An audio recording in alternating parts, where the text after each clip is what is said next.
Good morning. आज के दिन की शुरुआत हो रही है सुबह के 7:30 बजे से। हवा चल रही है थोड़ी, लेकिन टेम्परेचर 30 प्लस है।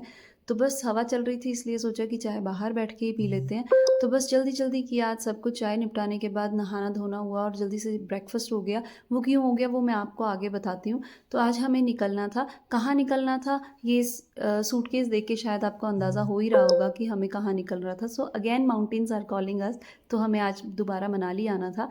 रास्ते में ट्रैफ़िक ना मिले ज़्यादा, इसलिए हम थोड़ा जल्दी चले थे, पर फिर भी हमें काफ़ी ज़्यादा ट्रैफ़िक मिला। और आजकल बच्चों को छुट्टियाँ हो चुकी हैं और वीकेंड था, तो ट्रैफ़िक मिलना लाज़मी था। तो हम ऑलरेडी प्रिपेयर्ड थे इन चीज़ों के लिए और फटाफट फिर हमने अपना रास्ता कवर किया। मैंने ज़्यादा वीडियो शूट नहीं की, तो हम शाम को अपने घर पे पहुँच चुके थे। और अगेन ये सुबह है मनाली की, सुबह के 7 बजे का सीन है और हम रात को थोड़ा लेट पहुँचे थे मनाली। ट्रैफ़िक मिला था और हमारे दिन की शुरुआत हुई यहाँ की चाय से। हम फ़िल्टर लेके आए थे घर से, तो सुबह-सुबह मैंने फ़िल्टर में फटाफट पानी डाल दिया ताकि वो दिन भर अपना काम करता रहे। और 1 हफ़्ते के बाद हम दोबारा वापस आए थे मनाली, तो चीज़ें काफ़ी चेंज हो चुकी थी। मौसम में काफ़ी फ़र्क पड़ गया था अब तो। तो यहाँ आंटी ने धनिया भी निकाल लिया हुआ था और आंटी धूप में बैठ के धनिया साफ़ कर रही थी। मतलब हम अपने घर पे वहाँ होम टाउन पे सोच भी नहीं सकते धूप में बैठने का, और यहाँ आंटी धूप सेक रही हैं, स्वेटर डाला हुआ है और धूप में बैठ के आराम से धनिया साफ़ कर रही हैं। तो बस हाल-चाल पूछा उनका, तो बस मैं चल पड़ी क्योंकि आज हम वॉक पे नहीं गए थे। ये देखो एप्पल थोड़ा-सा बड़ा हो चुका है, जब हम गए थे तो छोटा था, 1 हफ़्ते में थोड़ा-सा मैच्योर हो गया और जल्दी ये काफ़ी बड़े भी हो जाएँगे। और बस रात को हम थोड़ा लेट हो गए थे क्योंकि ट्रैफ़िक बहुत मिला था, तो सामान हम निकाल नहीं पाए थे गाड़ी से। तो अभी बस हम 1 बाय 1 चक्कर लगा रहे थे, कभी मेरे हस्बैंड लगा रहे थे, कभी मैं। तो हम चक्कर लगा रहे थे कि हम धीरे-धीरे सामान ऊपर लेके आते, क्योंकि थोड़ा-सा चलना पड़ता है कार के लिए। और ये खड़ी थी हमारी कार यहाँ नीचे और बस मैंने फटाफट सामान उठाया और हमने अंदर सारा सामान भर दिया। इतना सामान हो गया था कि पूछो मत।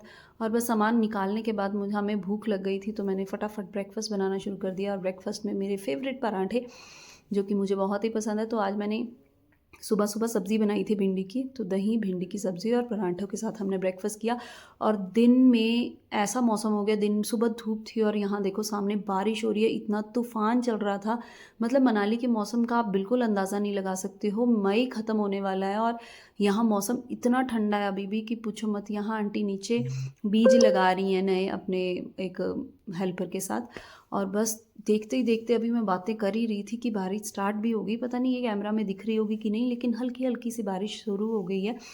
तो स्वेटर्स वगैरह तो यहाँ हमेशा ही निकले रहते हैं इन लोगों के, ये कभी स्वेटर्स वगैरह अपने रखते नहीं होंगे।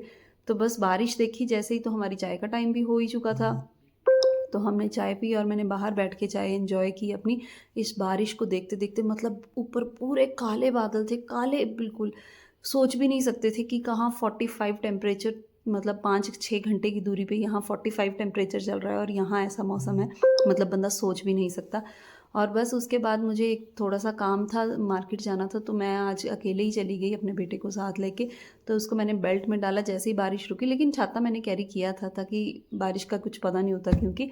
तो बस मैंने फटाफट उसको उठाया और फटाफट चल पड़ी मैं उसको लेके, क्योंकि थोड़ा-सा आउटिंग भी हो जाती। अभिनव की मीटिंग्स थी, तो वो उन्होंने मना कर दिया कि नहीं जाना। तो एक्चुअली यहाँ एक छोटा-सा प्ले वे है, तो मुझे उस प्ले वे के बारे में पूछने जाना था कि अगर एडमिशन हो जाए इसकी तो अच्छा है। बस वहाँ से आते ही मैंने पुलाव बनाना था, तो पुलाव बनाया। आज ज़्यादा कुछ करने का मन नहीं कर रहा था क्योंकि सुबह से सामान सेट करने में लगी हुई थी मैं। तो आज हमने दोपहर को पुलाव ही खाया। और बस फिर अविराज की दीदी आ गई जिसके साथ वो बहुत ही मस्ती से खेलता है, तो बस वो उसके साथ एकदम मस्त हो गया क्योंकि काफ़ी दिन बाद उनसे मिला था। तो दीदी भी उसको बहुत ही प्यार करती है, वो उसको सिखा रही है एबीसी 1 2 3। तो वो बहुत कोशिश करती है बेचारी इसको सिखाने की, लेकिन उसका ध्यान अलग ही होता है। और यहाँ दीदी लगे हुए हैं प्लांट्स लगाने के लिए। ये हम प्लांट्स ऊना से लेके आए थे उनके लिए अपनी नर्सरी से। तो इनको गार्डनिंग का बहुत ही ज़्यादा शौक है, तो बस वो साथ के साथ उन्होंने रिपोर्टिंग स्टार्ट कर दी उनकी। और बस फिर शाम की चाय का टाइम हो गया, तो मैं किचन में गई। जैसे ही मैंने देखा वहाँ इतना पानी था, तो मैं डर ही गई कि ये पानी कहाँ से आया। तो जब मैंने देखा कि अविराज ने तो फ्रिज का बटन ही बंद कर दिया हुआ है, तो उसने स्विच बंद कर दिया, उसकी वजह से सारा पानी निकल गया। तो बस फिर मैंने चाय बनाई और सबसे पहले अविराज के लिए दूध गर्म किया, चाय बनाई। और ये पकौड़े थे जो कि अभिनव की ताई जी ने हमें खाने के लिए दिए थे कल, पर हम खा नहीं पाए रास्ते में, तो बस वो चाय के साथ हमने ले लिए। तो बस अभी मैं चाय रख ही रही थी, तब को दूध भी आ गया, क्योंकि हमने दूध, जो हमारे लैंडलॉर्ड है उनके पास गाय है, तो वो शाम को देने आते हैं। तो दूध एकदम फ्रेश और प्योर मिलता है, और गाय का है, येलो मिल्क है, इतना ज़्यादा टेस्टी कि मैं बात ही क्या बताऊँ आपको। तो बस चाय इस विंडो में बैठ के ये मौसम के साथ हमने पी। मतलब आप सोच सकते हो कि क्या ये व्यू है और क्या ये फीलिंग्स होंगी। एकदम मस्त फीलिंग्स हैं। तो इसी के साथ शाम हो गई, थोड़ी-थोड़ी लाइट्स ऑन होनी शुरू हो गई। वो मनाली है सामने, सारा दिख रहा है। होटल्स की, घरों की लाइट्स ऑन हो गई, और बस फिर हमारे रात के खाने की तैयारी शुरू हो गई। तो आज मुझे खाने में बनानी थी बंद गोभी। तो बस मैंने फटाफट बंद गोभी को तड़का लगाया और रख दी उसको बनाने, क्योंकि इसको काटने में बहुत टाइम लगता है, तो बहुत ज़्यादा टाइम कंज्यूमिंग होती है। बस उसके बाद हमने खाना वाना खाया, और इस एक सुंदर से व्यू के साथ हमारी एक दिन और ख़त्म हो गया। तो कल मिलते हैं आपसे। अगर आपको ये ब्लॉग अच्छा लगा हो तो प्लीज़ लाइक और कमेंट ज़रूर करना। तब तक के लिए bye bye, good night, take care.